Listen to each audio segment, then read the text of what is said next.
Hi everyone, welcome to my kitchen. So it's fall, right? And so fall means that we like things that are pumpkin, things that taste like fall. And I'm making up a loaf of sourdough bread this morning. So I don't know if anybody else does sourdough, but this one has gone into a Banneton bowl. It's proofing, looking very nicely. I'm gonna throw this into the refrigerator here in a little bit to get some overnight bulking on. Actually, you know what? It's come to the point that we can go ahead and do that. So let's just toss it in the fridge.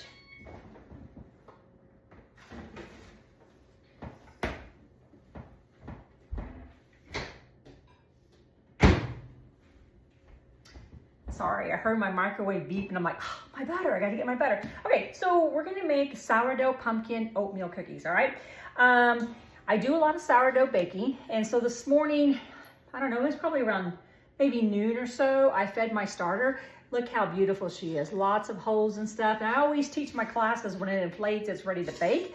And so we're gonna be using part of this starter to make our sourdough cookies. The great thing about sourdough in your cookies is that it just keeps them moist for a long time. So it makes it perfect. All right, I do use a set of kitchen scales. Pampered Chef used to have a set, they don't anymore.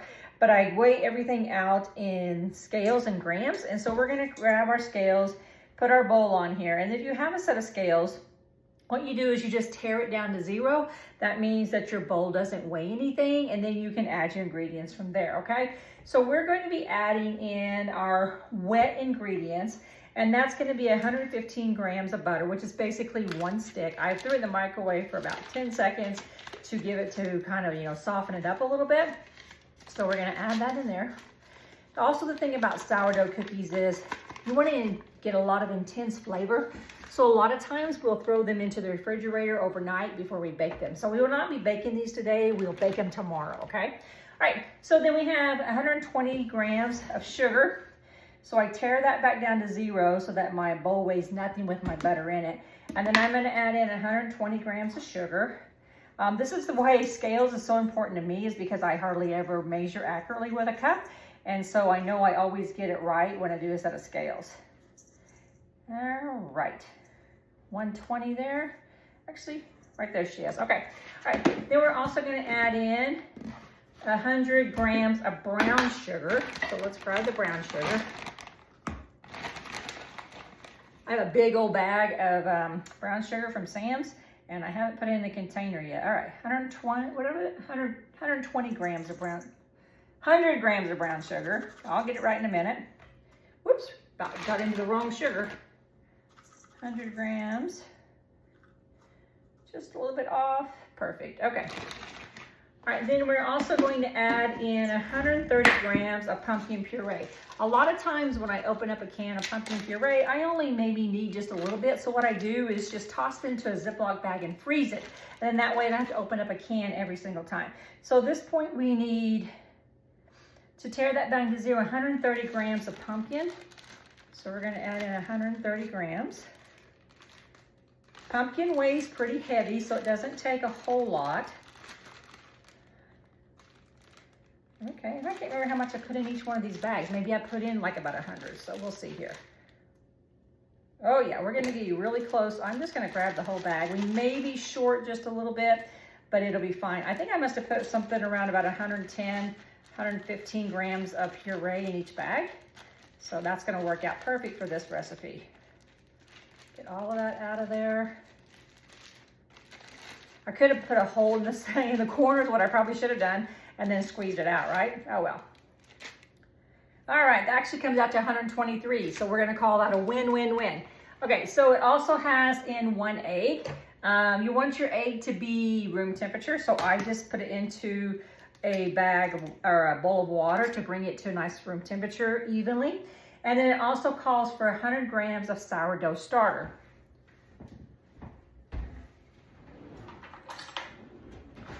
Okay, we're gonna grab a spoon here. Now, showing you a little bit about sourdough starter. You see how that is really, it's gonna be really stringy too. Watch this. You see how stringy that is? That's when you know you have a really active starter. And if you look in here, you can see all of the cobweb look. That's what you want. Okay, we need to put this back down to 0 and add 100 grams of starter. Okay. Okay, it doesn't take much. This is gonna be just a little more. And there's something about the starter just honestly just helps to keep it moist and delicious, okay? And then it also calls for 5 grams of vanilla. So we have our double strength Madagascar bourbon vanilla. You can only get this during the holiday season. And we need 5 grams of it.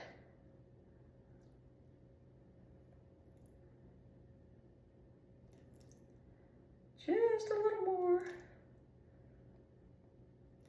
Okay, that's gonna be perfect. And then we're gonna put it into our magic mixer, okay? When I say it's a magic mixer, it's because Pampered Chef has one of the most unique stand mixers out there. It is a smart mixer, kind of like our air fryers, our multi-cooker, things like that. When you cream butters and sugars perfectly every time, it makes a huge difference in how your baked goods turn out as well. So we're gonna cream this right here, put it down to the cream, and all I have to do is push the button, and it's automatically gonna slow up and slow up. Sorry, it's gonna start slow and speed up as it goes along. And that's going to ensure that all of my butters and my sugars and everything else is creamed perfectly, okay? So we're just gonna let that do its thing, and we'll come back in on it and check on it in just a second. Okay, now that we have all that mixed up, we now have in here, we have some rolled oats, not old-fashioned, or not the quick oats, okay? We also have salt, baking soda, and a little bit of flour and some pumpkin spice, and we're gonna mix that in there and whoops, and give that a gentle mix. Just come back over here, cancel, mix that in there. So this stand mixer truly will elevate your baking to the extreme, okay? Now, as a host, you can always get it for 50% off, and some months we have it for 60% off as a host, and like in the month of November and December of 25 for sure, it's gonna be 60% off. So that means it makes this mixer $159.60. Plus it has a 2-year warranty. It's a smart mixer.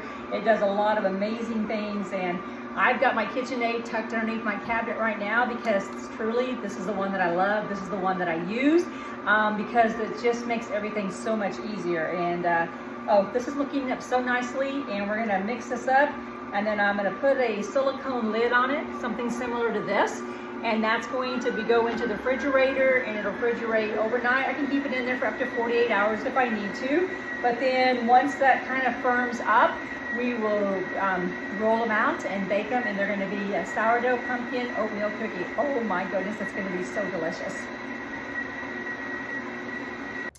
All right, guys, so we finished baking up our cookies that we started yesterday. These are the sourdough pumpkin oatmeal cookies. So got them in the refrigerator overnight, and now we're going to put them on our baking sheets. I'm gonna give you a little tip here. So our baking scoops come in a 1 to 4 tablespoons, okay, depending on what size you want to make. And then we have these silicone baking mats. Check them out. Aren't those pretty cool? These correlate to the size of your scoop. Voila. And so you can put your cookies right in there, and then you have the different sizes on the back to evenly space all your cookies out. So here is the silicone baking mat. I use this all the time for my cookies, but I also, check this out. See how nice and beautiful this cookie sheet is? Why? It's because I've been using the silicone baking mat. Now, for years I didn't have one. This is what my cookie sheet looks like. Anybody else look like this? Yes. Now you could take a little barkeeper's friend and scrub, but you know what? I just decided to catch my losses and went and got another baking mat. And so now I use that on all of my cookie sheets to help them stay beautiful like this one. So anyway, we're gonna cook these cookies up, and they're gonna be so delicious, and I can't wait to try them. I'm gonna be using the 3 tablespoon scoop. So this is a perfect scoop, like I said, to put in there, and we're gonna evenly space them out right on these little holes like this. And yesterday when I put this cookie dough into the refrigerator, it was a little bit soft, but that's where keeping it overnight, it helps to, to firm it up a little bit. And these cookies are gonna be so delicious. They smell great already. And we'll bake these up, and then I will show you what they look like when they come out of the oven. Okay, our cookies are coming out of the oven. So I hope they're good, because the recipe said to just leave them in the oven for about 10 minutes until they're crispy around the edges and a soft middle. Then let them rest on a cookie sheet for about 10 minutes before moving them to a cool rack. So we're getting pretty close to that. So these are stackable cooling racks. This is a single one, but you can actually purchase them so they stack on top of each other. So you could do 5 or 6 stacks all together. And if you need extra space and storage in your refrigerator, think about it as an extra shelf as well. So you can get a couple of storage racks, store them in your refrigerator. It's going to give you lots more room when it comes for the holidays, okay? All right, this is a fish spatula. It has a metal core inside of it. One of my favorite things. I use it for way more than fish. So today I'm using it for cookies. So we're going to go right underneath of our cookies here. You see how well they slide off of that mat? And we're going to put them right over here, and hopefully they're going to be delicious. The recipe says that they're going to be crispy on the outside and soft and chewy on the inside. So that's our goal. Sometimes you can over bake oatmeal cookies. And when you do that, then they just, I don't know, I don't like them that way. I like a soft, chewy center. I don't know about you. But you can see how easily these are just coming right off of this silicone mat. Let me move this over here so you can see it a little bit easier. And you just kind of move it around and it just slides right off. So absolutely love these cookie mats. They save your cookie sheets as well. If you're a cookie baker, you gotta definitely have these.